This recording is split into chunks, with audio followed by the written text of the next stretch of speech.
Welcome to the Ladies Kickin Ass podcast, where we raise our voices and honor the badass achievements of women in the service industry.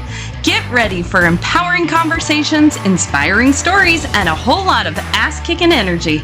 Join us as we redefine what it means to be bold, fearless, and unapologetically YOU, babe. This is your platform, your community, and your source of inspiration. So buckle up, get ready to rock and roll, and let's show this world just how much we can accomplish. Welcome to the Ladies Kickin Ass podcast.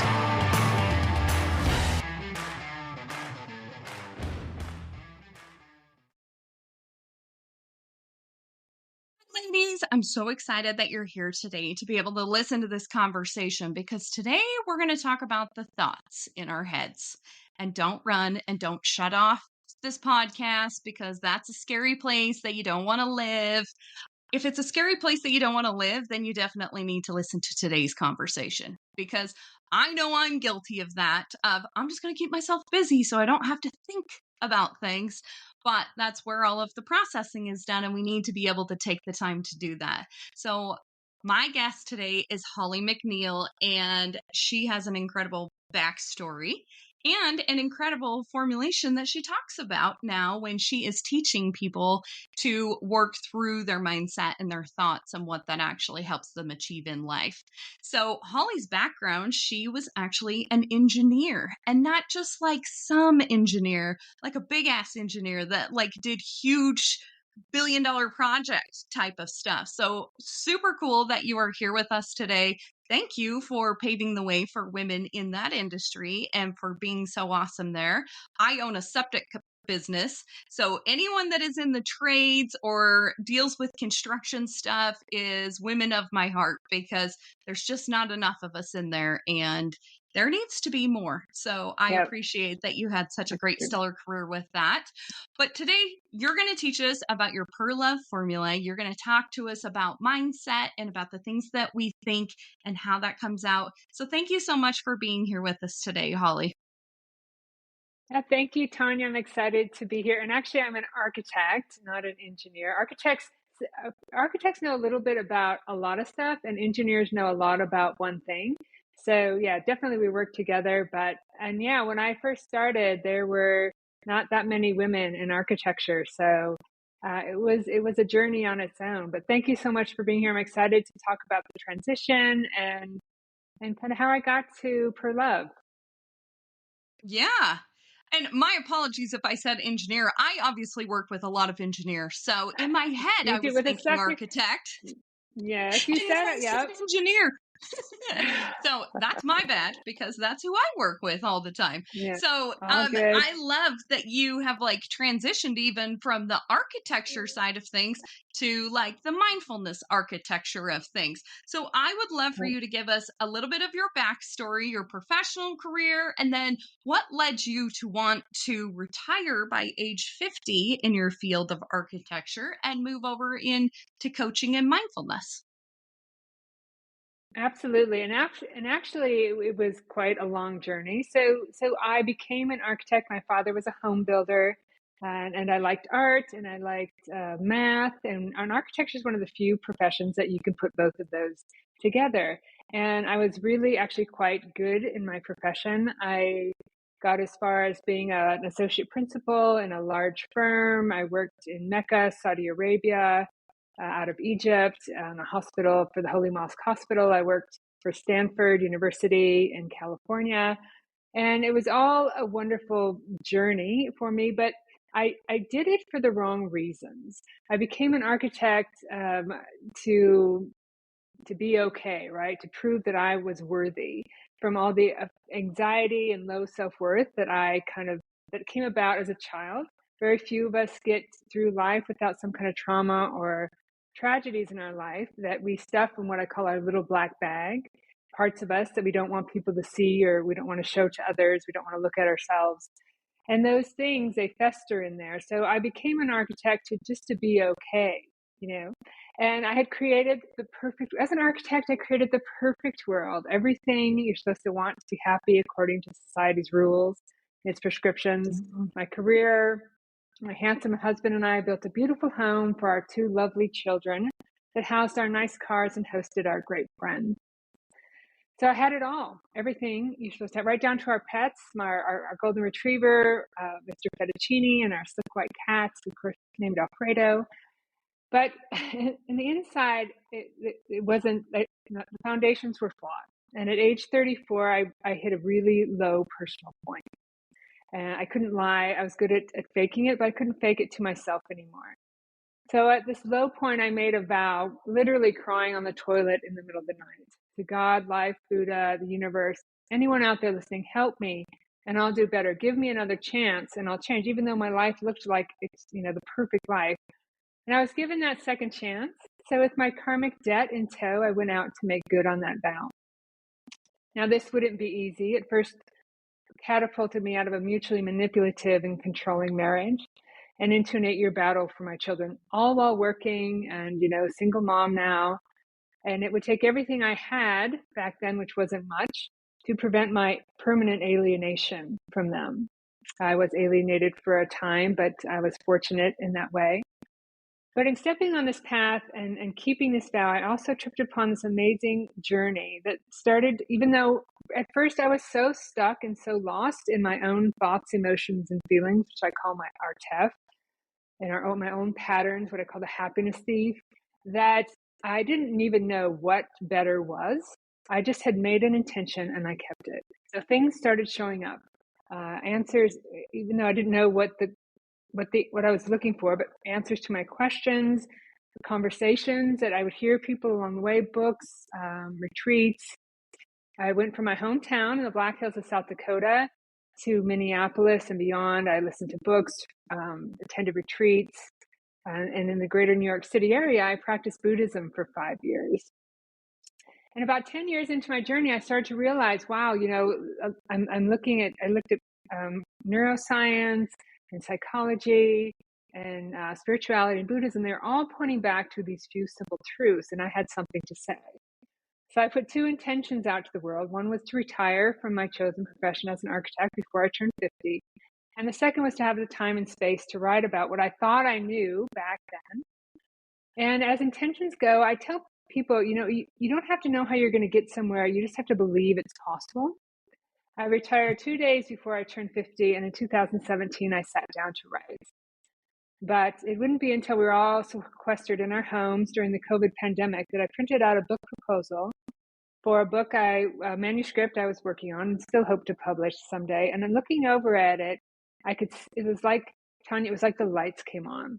It was like I could see a path from this 20-year circuitous route I had just taken. I could see the steps, right? And all these truths seemed to come together. And I guess as an architect, my gift is clarity. And with that, I created the Per Love practices. Pledge, evaluate, recognize, which is the more cerebral part of the formula, where we pay attention to what's going on in our mind. And locate, open, vest, and expand, the more spiritual part of the formula, which is, we open our heart and expand beyond our conditioned limits. And so that's how I got to where I am today. I've been teaching it about 2 years now. I spoke at the Mindfulness Expo in Anaheim last month, Anaheim, California. And it's very joyful. I'm very happy to be here and excited to share that with people today. Wow. That is a hell of a journey. And even with Yeah. great, fantastic with all of the professional side of that. Kudos to you for building such a great career and having all of that.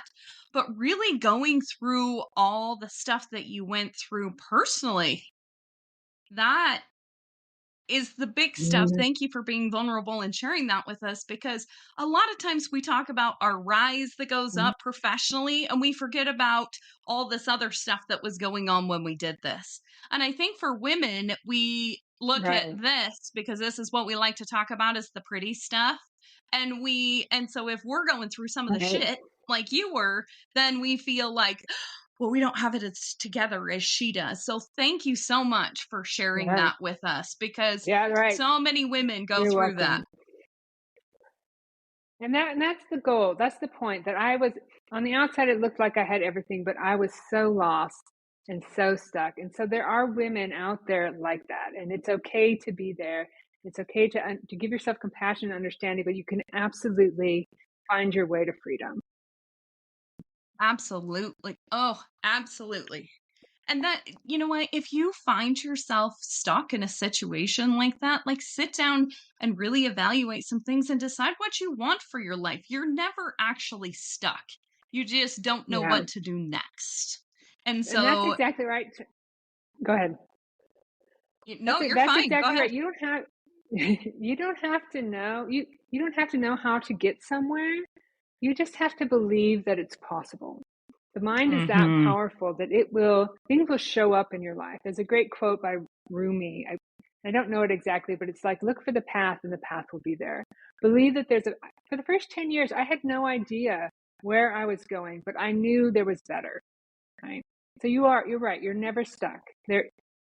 This is an amazing human experience that we're all on, and we all have the ability to create and manifest as we like, once we can understand our minds, how they work, and have them work for us rather than against us. Yes, yes, yes. Oh, I love it when people talk about, how powerful the mind is and really getting out of those situations where you feel like you're stuck, because I think so many women find themselves there. And we're also ones that will please and pacify and, well, when I get to this, then I'll do this. Or I'm Right? doing something to, stay with the kids situation or protect the kids or because of the kids or something like that. And they can tell. They can tell when you're not happy, and that does no one any kind of service whatsoever. So Yeah, thank you for that. yeah, yeah. Well, I So, can. in your amazing YouTube videos that you have, so if you guys have not been introduced to Holly yet, I will tag them in here. But she made an incredible video that just kind of talks about the overview of what she does as far as mindfulness and just some kind of stats about what we think about during the day. And something that caught me right from the beginning is that you said that we have 6 to 70,000 thoughts per day. I'm definitely Yeah, pushing that 70,000 thought thing. I can tell. If you looked at my yeah. computer, you would be like, yes, I agree with you. Look how many tabs you have open. That's what my brain looks like all day. So, talk to me about this. What are we thinking about the most? Are men and women the same when it comes to this? Like, what do you see? You know what's so interesting about that is we have 6 to 70,000 thoughts a day. 80% of those thoughts are negative, and 95% repeat. And although most negative self-talk is misguided and destructive, we tend to accept it as truth, and I'll get into why that is, and with it create our lives. But the brain, right? The brain takes in beyond thoughts 11 million bits of information every second, but the conscious mind can only process 40 to 50 of those bits, right? So 95% of these thoughts, 95% of the habits we're creating, 95% of our behaviors and reactions are happening below our level of awareness. Those are happening in our subconscious mind. And so without awareness, without being having this understanding, we're basically creating our life on autopilot based on whatever traumas or whatever negative thoughts we've created habits from. Hmm. So a couple of interesting things about the subconscious mind that you want to know. The subconscious mind is habit based, right? So any habits, any thoughts that we've thought over and over and over again without our awareness will become a habit. Anxiety, depression, I'm not good enough, I can never do this. And then and in the brain, the subconscious mind is a biocomputer. Our brain is a biocomputer. In fact, computers, with all your tabs open, were originally based on the brain, right? So whatever we put in, input out. And the subconscious mind is no questions asked. So if it's negative, it's not going to say, "Hey, are you sure you want to, do this?" It's going to spit out at you whatever you put in. And another thing about the subconscious mind is that it will protect its programming, because back in the day when survival was more important, the way the mind protects you is by keeping things the same. So that's why when you go to change, you meet with resistance. But the good news about the subconscious mind is that it's plastic, neuroplasticity, and that it can be changed, and that we can train our mind. And we can use this tool, our mind, to create and manifest the life we want with just a little bit of knowledge, with some paying attention, and with some commitment to kind of rewiring your biocomputer. So interesting. Oh my gosh. The mind is such a complex thing that I think that we just so take for granted that it's just like we have these thoughts and all the things that like we don't even have to think about that it's doing for us all the time, plus processing all that stuff. Like I can't get my computer screen to show clear pictures on it, and yet you've got this magical computer in your head that is like no one can even fathom how powerful it really is. Absolutely. It is manifesting your life every day. So all you need to do is harness it. And that's where the practices come in. So it's the first three practices, pledge, evaluate, recognize, are really the missing piece from stuck and isolated, enmeshed in that neural net of the more nerve cells that fire together, wire together.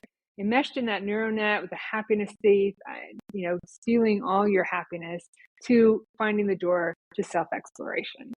And it starts with a pledge, right? First, it starts with intention. You want to believe that this is possible. And then it starts with a practice of 1 minute, 6 times a day. Okay? What we're wanting to do is create a new habit. Remember, the subconscious mind is habit-based.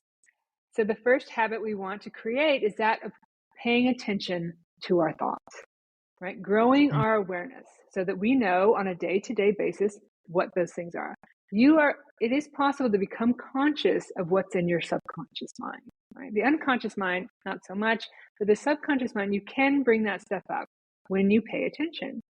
So when you take 1 minute, 6 times a day to take a deep breath, and you're just watching your thoughts, right? For 60 seconds, you can do it morning, noon, and night. You can do it breakfast, lunch, and dinner. Something, if you wake up in the middle of the night, what are those thoughts going through your head? And if you do this 1 minute, 6 times a day, for 21 days, it will start to happen automatically, right? So we start with 1 minute, 6 times a day, but we want to make it a 24/7 thing. So in 21 days or in a month, you can create the habit of watching your mind. This will happen automatically, like most habits do that we're living by today. Yes. That would be a beautiful thing for y'all to program some little reminders sent to your phone, since we all are like, oh, I don't have time or I forget. Like, do that after you get done listening to this as just a simple little reminder to spend that minute with yourself. It's like on the Apple Watches when it pops up and says, breathe. And I'm like, how does it know? You know? But set those little And there's reminders for apps things like that. Yeah, you can get It, apps for this. And it's really important to create this habit. What we're doing in general when you're training your mind is creating the habits that you want in your life. It's creating that change you want to see in your life. So first you do this pledge and you create this habit of watching your mind. And I tell people in general, if there's anything you want to do or understand or learn, you must do it over and over and over and over again, because the subconscious mind is habit-based. If you like this podcast, what Tanya has to say, what I have to say, and you listen to it once, it'll be like, that's nice, and I learned some stuff, but you won't keep it. Right? You need to listen to it 3 times to even remember it, 8 times to have it sink in, and 21 days to make anything you want to make into a habit. So we got our habit. So true. Because if you listen to I'm a podcast junkie, obviously. Yeah. But I listen to so many of them, and if I'm like, oh, that was a good one, and I think I've absorbed the gist of it, and then you listen to it again, and how many times does that happen that you're like, holy shit, I got a whole nother message out of this? Or reading the same book. That's like right. Once a year you read the book and then you go back and read it again. Like Jamie Kern Lima's Believe It book is one of my favorite books. I love it so much. Absolutely. And I've read it on the year since it came out. I just finished it again and I was like, it's so fascinating, because when you are at a different point in your life, I mean, you could repeat like a Ed Milet podcast 2 times in a row and learn something different out of it on the same day. Or reading a book year after year, you're at a different place in your life. And so things hit you in a different way. It's the same information, but it comes at you a different way. Absolutely. On my journey, there were books I would pick up 10 years later and read completely different things, because your brain is different, right? Different neural net, different patterns, different habits. And that's absolutely right. If you just listen to this and you think, wow, this is amazing, and you don't ever come back to it, remember the subconscious mind also protects its programming. So it's not going to remind you to go back and listen, right? It wants to keep you in the same patterns and habits that originally, it's no questions asked, even though they could be harmful and detrimental to you. So yeah, if you only take one thing away, just listen to anything that guides you over and over and over. Right. So now we have this habit of watching our mind. We kind of notice when things are happening. And so then we get to evaluate. And then there's this great poem by Robert Blythe and John Kabat-Zinn in a CD that I listened to over and over and over and over and over and over again. About 10 years into my journey, has this wonderful interpretation, and it's called The Long Black Bag We Drag Behind Us. And it talks about when we're children and people don't like things about us. Good girls don't do that. Good boys don't behave that way. We take parts of us to please our parents and we stuff them in this bag. And as we get older, we take things that we don't think are acceptable or that people aren't going to like, and we stuff them away. And then we forget what's in there ourselves. But this bag gets long and heavy because we're carrying a lot of darkness and grief, right? Very few of us get through the first 30 years without some kind of trauma or tragedy. And that's what we tend to stuff deepest in the bag. So in evaluate, we're looking for these targets for change, for these habits that we've created below our level of awareness. We want to become aware of them. We want to identify them, evaluate them as targets for change. So, we're going to look in the bag.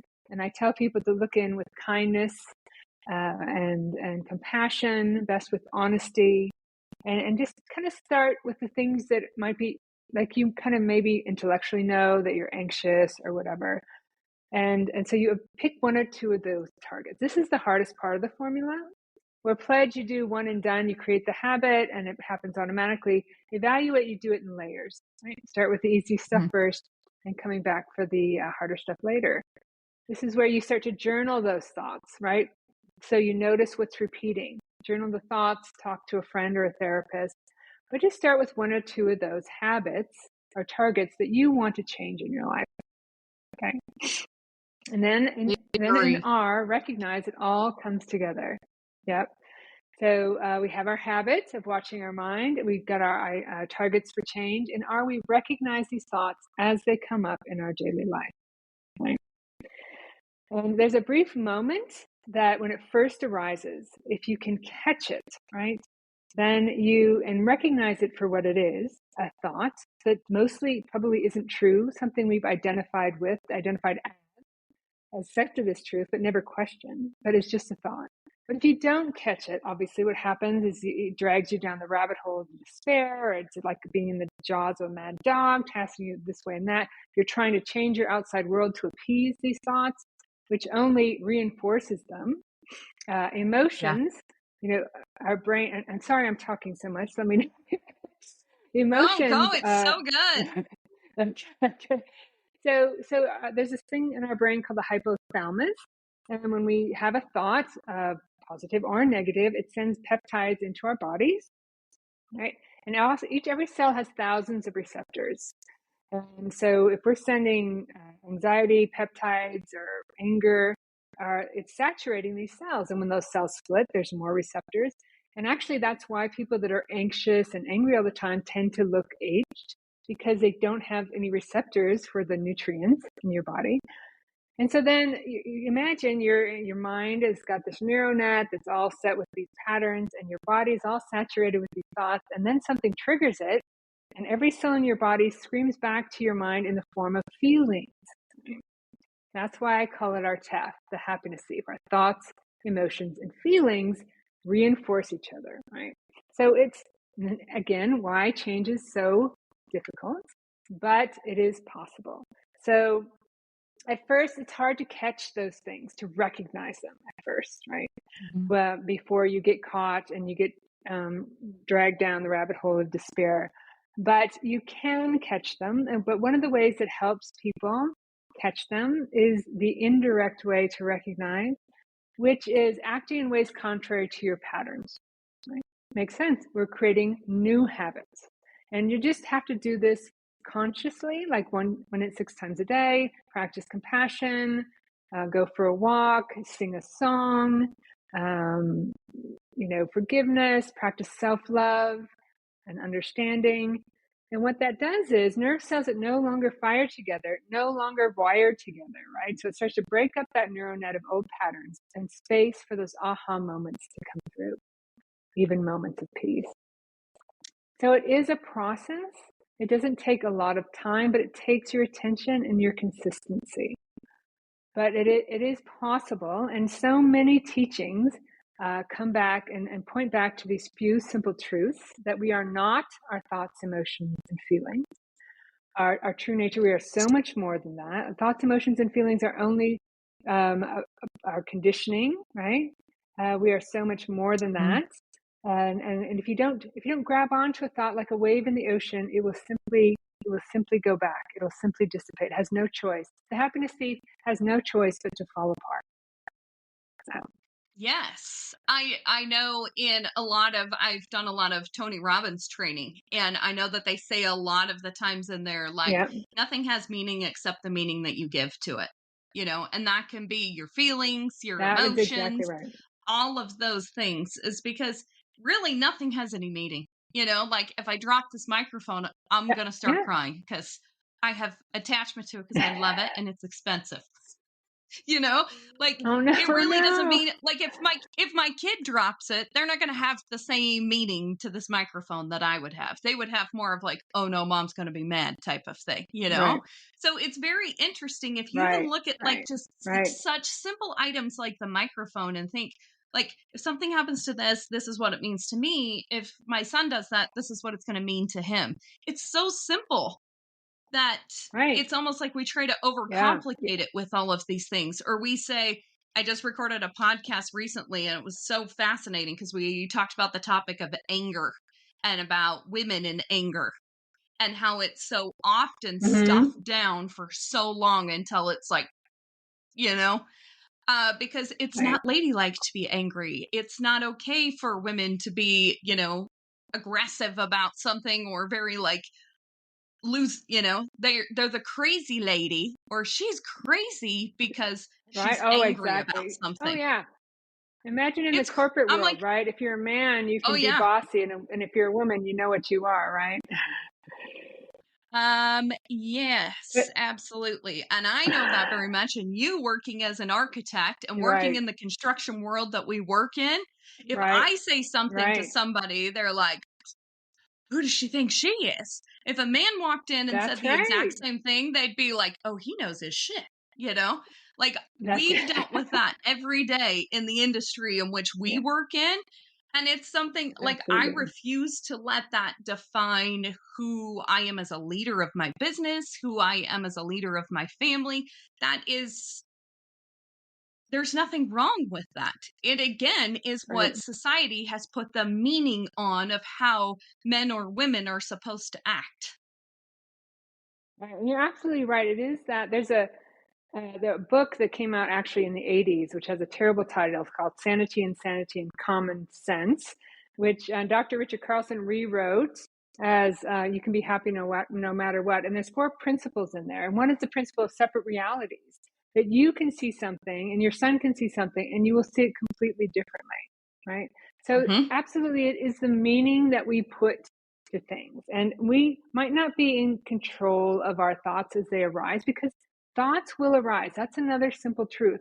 We've had these thoughts every day. They will arise. We should expect them and accept them. It's how we react to them that makes all the difference, right? If we grab Yeah. onto them, believe them, and true, we reinforce them, we make them stronger. If we see them for a measly little thought, emotion, or feelings, let it dissipate, right? Then we have the chance to create new habits, the change that we want to see. Yeah, it's really powerful, Yes. actually. And in this world, women are, we're obviously in a much better place than we were, 50 years ago or whenever. But we there's so much power to the mind. We're told, good girls don't do that, or women should behave that way. But when we start to take control of our minds and understand and create the change and manifest the world we want, we're unstoppable. There's so much you can do when you get out of that enmeshment. When you leave that happiness thief, the happiness thief lives in that black bag, right? Throwing this stuff at you every day. But when you start to act in ways different than that, compassion or self-love, and you start to recognize these things, you start to create new patterns. It takes time, depending on how stuck and lost you are, but it's absolutely possible, and it's well worth it. It's so empowering. You're free, right? You're free from those ideas. They will come up. Even the most sage gurus will get those thoughts arising, right? It's absolutely how you respond to them. And the more you catch them, the easier it is to do it. And in time, you'll have a habit of catching these things as they come up. And just like, oh, there it is again. Every time I come to be a guest on a podcast, there's a little bit of, oh my God, what are you doing? It's like, okay, Yeah. hello, welcome. I see you, and let's do this. And it's very powerful. Yes. It's really, I think that there's been this misconception for a while, if you will, of like, you need to learn to control your thoughts. The thoughts are going to come up. All right. It's what you do with That's them right. that you've got to learn to control. And when you start That's right. doing this, I was just watching a little YouTube short before I jumped on this podcast, and it was a lady talking about, I'm not sure who it was. But this lady was talking about when you really work on your mindset and your mindfulness, and you Mm-hmm. get control over the way you react to things that maybe happen often in your life, and people get used to the way you're going to react to stuff. And it's almost as if my example before of, oh, my wife's crazy because she always reacts this way, and you start working through this and you're like, I'm not going to react to things this way anymore. And it's That's almost right. like And that control. person that is around you starts being like, I don't like this because Yeah. it's not what I'm used to. But she was talking about how working on your mindset can That is, ultimately become kind of a lonely place until you figure out where to go with that, because the people that are used to you being the way that you were are going to be almost mourning who you are becoming. And it's very fascinating on that's how that absolutely can right. really change your life. Is that kind of a little bit of what happened to you too within the personal side of stuff, that you're like, I realize at this point, now that I've done some work, that this isn't working for me anymore? Yes. Yep. Absolutely. Absolutely. When I when I first kind of woke up, when I made that vow, I immediately, very quickly jumped out of that marriage. And every time my kids would, there'd be a conflict with my kids, I'd have to be strong and everything. But eventually they did go live with their father, and I was a childless mother in Minneapolis. But I wanted to do more with my career. I wanted to do more with my spiritual growth. And so I had to make a choice, right? And Mhm. they weren't speaking to me. I mean, I saw them a little bit, but if I couldn't be a mother in a traditional sense that guided them through their daily activities, I wanted to live by example. So I made the Yeah. choice. My kids are 13 and 15, to move to the greater New York City area. And, like I said, I was very lucky. I would fly back once a month to see them. I actually got to see them more. But yeah, you make some difficult choices when you take this path, because you do change. And certainly the people that are around you, if they don't want to change, most people don't want to change, they're going to see that as a threat or something that doesn't Mhm. work for them anymore. And yeah, you have to do what's right for you. It can be a lonely path. It is life changing. It's absolutely Yeah. life changing. I went from Rapid City, South Dakota, where I was too afraid to be a little fish in the big pond of Minneapolis, to working in Mecca, Saudi Arabia.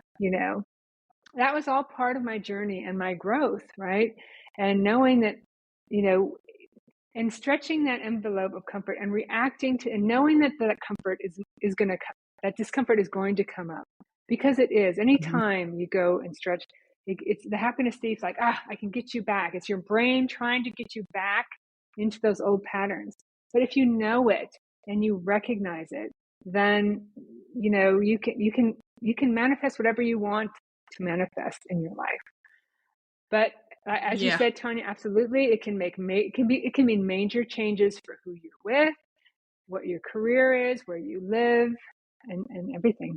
Absolutely. Yeah.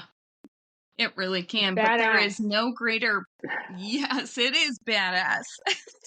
There is no It, greater feeling in the world, and this is something that I aspire to. Is I even have it hanging on my wall. That's why I'm looking over my camera right now. Is like to live a genuine life full of peace and joyfulness while never absolutely. And losing my grace for people, because it is yeah, so incredibly important to be in a life of peace and joyfulness and to live in your genuine authentic self.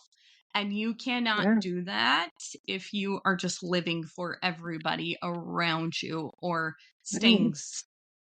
stuck like we talked If about you're at the stuck in beginning. that, in that enmeshment, and we're not here for that long, people. 80 years, 100 years, and it's actually a blessing. I understand there's a Mhm. lot of suffering, obviously, in the world, and that's why you and I are here talking today. But it is a blessing to be here in this human experience through this Yeah. wonderful journey. And so to be able to live that, I mean, I'm 56 now. Of course, I would have liked to have figured this out, 20 years earlier. And there are people I've spoken to that have gotten it, they figured it out very young. And I think that's wonderful. I think a lot of this should be taught to children so that they can start to Yes. create their lives earlier on. But it's absolutely, if you can dedicate that time to yourself, to pay attention to what's going on, figure out what that subconscious mind is throwing back at you, and create those new habits, you can find that freedom, and it's so joyful. You're right.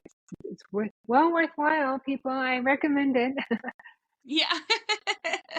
Absolutely. And I couldn't agree with you more that it needs to be taught more to our kids. And I think people look at it and they're like, they don't teach that in school. And I'm like, that's Right. right, because that stuff should be coming from their parents. You shouldn't go Yeah. to school to learn how to treat people. That should be shown by the example that you set from that for them by your everyday actions. That's how they're taught. That isn't something that you sit down and say, this is what you should do, because your kids will mirror more of what you're doing than what you tell them to Right. do ever Right. in their entire life. That's true. That's true. That's true. And unfortunately, a lot of parents have gotten their own training from their parents, that generational pain, Yeah. and so it's about breaking that cycle. Be the first one to break that cycle, and do whatever you can to share it with others. So Yes. Yes, yes, yes. And when people look at you, I love Jamie Kern Lima was just talking about this. She has a new book coming out. It's called Worthy. And she hosted like this book party and she was talking about, she's like, and when you decide that you're going to change and you're going to focus on you and your mindfulness and you're going to get right with yourself and you're going to believe in yourself, that people will look at you like, she's crazy. She's like, you're not crazy. You're just first, because for right, years and generations, people have just said, well, this is just the way we are. And if you've ever right, been through a position where you've had to literally alienate your family or let go of your family in order for you to become a fullest part of yourself, I did that. I haven't had a relationship with my brothers or my mom and dad for almost 15 years now, because it was a mm, situation where I'm going to continue to keep living this lifestyle that they live of negativity, or I'm going to change. And I don't ever want right, my children to have to deal with what I was so passionate about leaving. And if you dip your toe in or you make the excuse of, well, it's my mom or it's my dad or it's my brother or my sister or their grandma, you're making an excuse for their behavior. And it is right. ultimately up to you to decide how you're going to change that. It's not easy. It's not an easy thing to do. And many times you'll have other feelings that come up from that. But you have to remember why you're doing it. And if your why is strong enough to do that, you won't be held down by all of those things. Like, be the crazy one. I think That's it's right. great. When you make those decisions to stay, you're living for others, right? And you're not. But then again, you're Yeah. not. You're not leading by example, right? Mhm. And when you start to train your mind, that's why mind training is so important. There's a vast realm of intelligence beyond thought, according to Eckhart Tolle, right? That we are much more than our thoughts, emotions, and feelings. And when you can temper those, and when you can see them for what they are, and when you can sit in this awareness and rest in this awareness, this amazing wisdom comes through, this strength comes through, and it's it's it gives you what you need to set yourself free. Like I said, and when you get to vest, invest in kind of this flow of an open heart, but also invest in everything in your life. Every person, place, or thing, every obstacle is showing you what you need to set yourself free. And sometimes that's why there's repeating lessons, right? Things happen to you. I moved from Rapid City to Minneapolis to the greater New York City area, all trying to getting away from the egotistical, self-absorbed people that I thought didn't think I was worthy, right? But I was recreating that over and over and over again until I could see that I am worthy, right? I don't need them. I Yep. can see, I don't need them to show me that. But until you see it, what these things are trying to show you, it will keep happening to you in your life. People talk about repeating lessons all the time. But once you see it, Mm-hmm. right? And then I went to the greater New York City area. There were so many of these people, but they no longer affected my life, right? And so eventually I Mm-hmm. moved to San Francisco, where I had the best team ever, mostly women. First time ever in architecture, I had a team of mostly women. We were working at a cancer hospital for Stanford in Palo Alto. Wonderful, wonderful team right before I retired. And once you learn those lessons, once you can see those patterns, right, and recognize them, then you create that freedom, and it's like the shackles come off, and those Yeah. fears of what other people think come off, and those worries of what, how that'll affect other people. You have to live your life as best you can to find your own freedom, and then share that knowledge with others. Right. Yes. Oh, that was so beautifully said. So beautifully said. This has Thank been you. such an incredible conversation. I could seriously sit and talk to you for hours. There's just so much But around like you this. said, There really is. And yeah, it's such powerful information because as simple as it really sounds when we talk about it and the ease of us being able to talk about it, the ease of us being able to right, talk about it isn't because we just read one book or we just did one right, thing to work on this. right, I've been working on personal development for years. You obviously have yeah, been doing a lot more on the science side of researching a lot of this stuff. right, It doesn't just happen overnight, and there's a lot of questioning that comes in, and I know that's how a lot of people get into the science behind it, is because they want to know why. And so I would right, really challenge you, if you're listening to this podcast, to dive into some of that stuff. If you like the science behind it, if you like the sheer encouragement of being able to know how your brain works, because I don't think that it's right, talked about enough. You have the yeah, power to do whatever the hell you want to do. It is in the manner that's of right. how you harness that and make it happen.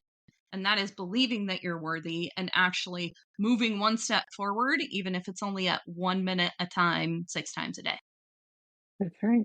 That's right.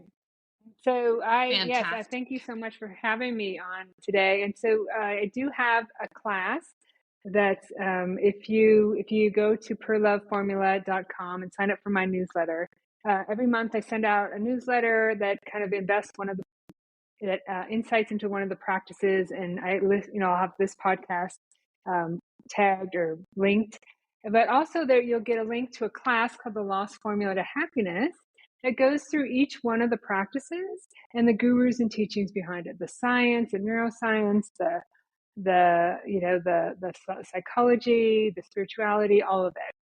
And so that's a free class. And so if that's of interest to you, you can listen to it over and over and over and over again.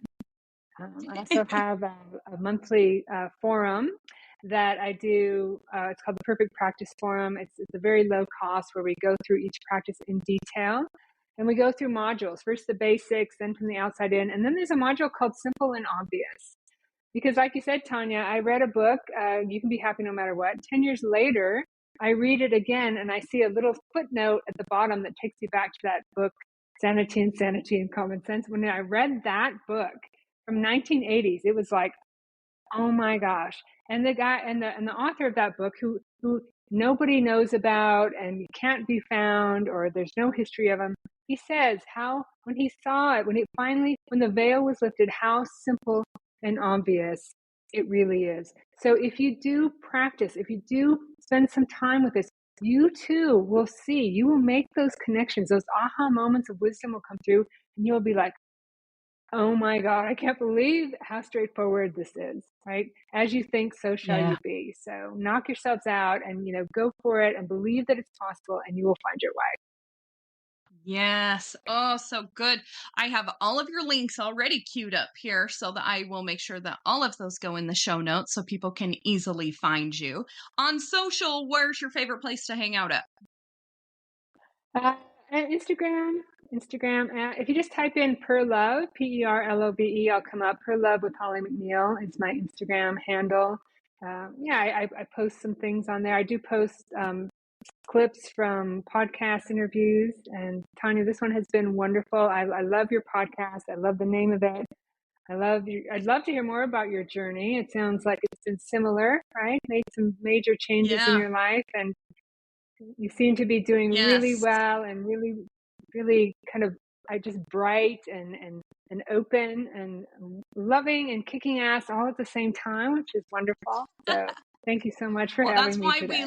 we love to have community of women that can see that in each other, because it's when Yeah, we recognize those things that we can elevate each other with stuff. Like, that's right. she's got some That's dark right. shit going on in there too, but look at how she's glowing and she's still achieving.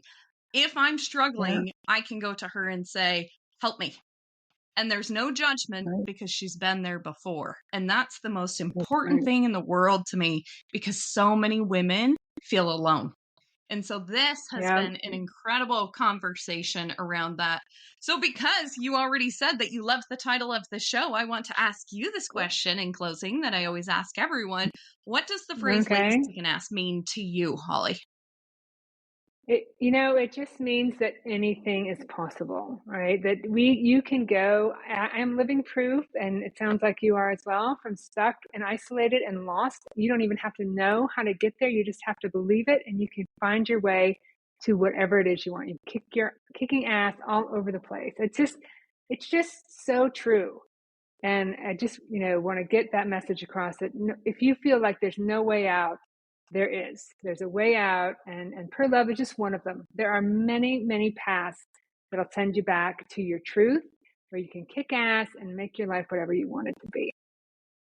Yes. Oh, so beautiful. Thank you so much, Holly. Again, everything that we talked about will be linked in the show notes. I have a really strong feeling that maybe we're going to need round 2 of talking about this stuff too. So stay I tuned would for that. love that. Let's do it. All right. Take care, Tanya. Thank you. Thank you. Thanks for being part of the Ladies Kickin Ass community. Cheers to all you badass women out there. Keep rocking your power, igniting your fire, and making waves in the service industry. If you loved today's episode, please do me a quick favor. Take a screenshot, post it, and tag us at Ladies Kickin Ass. Be sure to include the link to your favorite episode. Your support in spreading the word means the world to us as we aim to empower even more women. Hit that subscribe button to stay tuned for more kick-ass episodes. And don't forget, a 5-star review is the ultimate high five. Connect with us on social media. All the links are in the show notes. Thank you for being part of our tribe. Now go kick some serious ass, lady.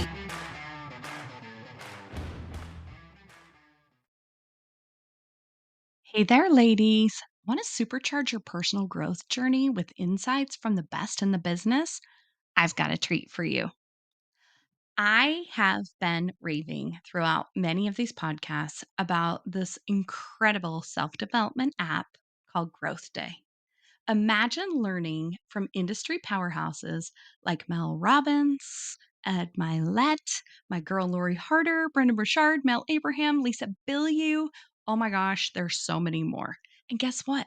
Every Wednesday, they teach live that you can watch them and interact with them through this app. It's so incredibly cool. Beyond their wisdom and live coaching sessions, there is another incredible feature that I'm obsessed with, though: the journal section. I use it every single day, whether it's either to brain dump, reflect on my feelings, remember things for my business, or dive deep with their brilliant journal prompts. I'm never at a loss for words when I sit down to journal. How freaking amazing is that? And because you're part of our podcast family, there's a special treat awaiting you. Click the link in the show notes below to check it all out. Embark on an incredible journey with Growth Day. Remember, every new day is an opportunity to grow, reflect, and evolve. And that is what we do as ladies who are kicking ass.